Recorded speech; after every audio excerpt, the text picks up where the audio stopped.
Well, good morning, World of Warplanes. Yes, it is your fabulous Tironan, and you're flying my unfriendly skies. Today we have the IL-40P all specced out, and this is one of those games where you wonder why you bothered playing at all. Now, I know I've taken a couple days off, and I'll get into that later, but I managed to go in here, and this is a voiceover, by the way. I try to do those so I can concentrate more on the commentary than actually flying the plane at the same time. It allows me to have a little more continuity and clarity when I speak. Allows me to have a little more update timbre, and we'll take it from there. So I take out one base sector here, take out another one here. Hadn't done much to the base yet, but that's okay. We're going to come on around and take care of business, as they say in Texas. Okay, so we'll drop a bomb here. These are 1,000-pounders. They easily do the job. And we have half the base is ours. Now, I have some rockets.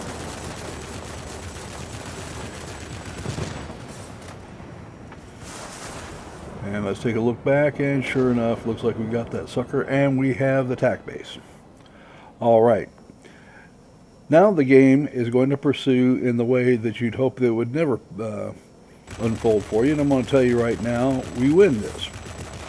But what happens after this is just quite strange. Every single place I go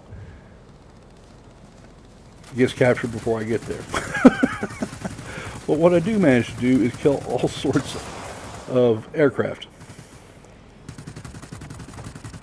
Because following after an IL-40P is just dumb. Alright, I either kill them outright or assist in killing them. And in a very short game. And so I get all sorts of rankings that I'm not expecting, and and I did it primarily by killing aircraft one way or another. Okay, well, that's different. And you can't tell me you haven't had, if you play ground attack aircraft often enough, you've had this game happen to you. It just doesn't happen very often. Thank God. Okay, so we're going to move on along here. And yes, we're under attack again. And we're just going to go ahead and give this guy hell, not give him a clean shot. Get my tail back over to him. Now he is down to about 25% of his health. And goodbye.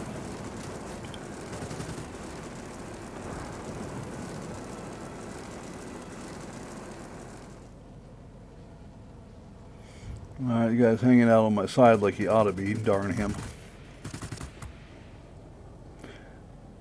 And the reason I say that you never get behind an IL-40P is it's got a pair of AM 23 millimeter guns.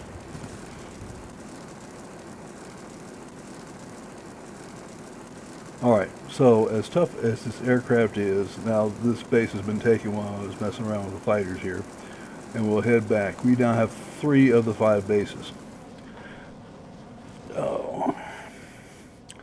So,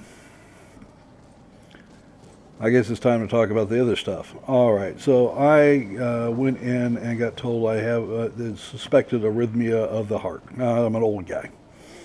And that's great. So you got to sit there and deal with the fact if the outcome of I'm under monitoring right now, I have this little thing taped to my chest I'll be wearing until the 31st. And if it comes back that I've got a true arrhythmia, then I'll have to go in and have a surgery for a pacemaker. Now, the idea of people cutting on me is just about as attractive as, anything you want to name, death by guillotine. And so anyway, needless to say, I got a little moody and just didn't feel like playing, and certainly didn't feel like reflecting that attitude on y'all. But bottom line is, it's a very survivable surgery. So be that as it is, I'm fine. I will be fine, even if I have to go in for a surgery. But on top of that, I actually found out that I have sleep apnea. And so last night I spent all night hooked up to something called a constant air pressure machine when I slept. And so instead of having my sleep interrupted 59 times a minute, like they were recording me doing, yeah, ramming ground attack aircraft is really not recommended to brighten your day.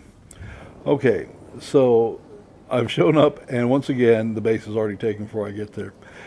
So I go and I check in last night at 9 o'clock like I'm supposed to, and they get me all hooked up to 50 million leads and goopy stuff's hooked all over my head for EEG studies and everything else.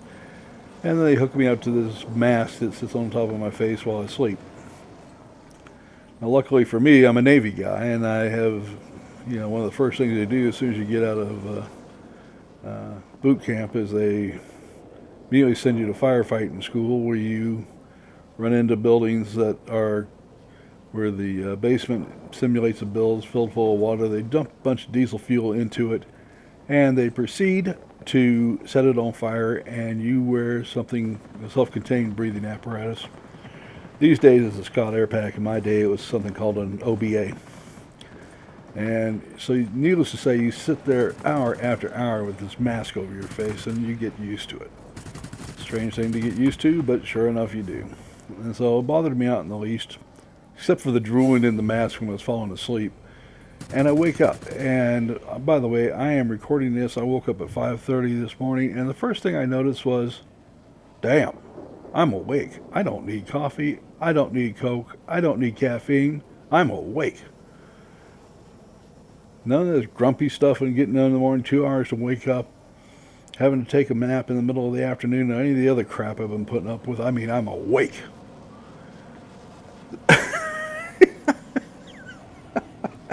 This stuff just creeps up on you in old age. You just never realize it. So that's the story. This is the weird-ass game I played.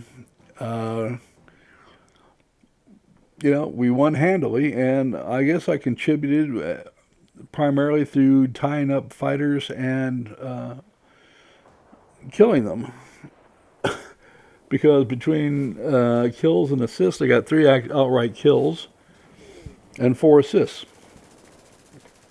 And therein lies all the points. I mean, I didn't do but about 16,000 points of ground attack damage here.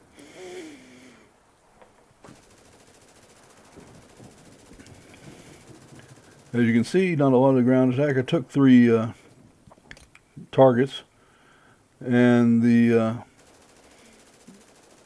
1099B2 was the one that took the rest, I guess, because it sure wasn't me.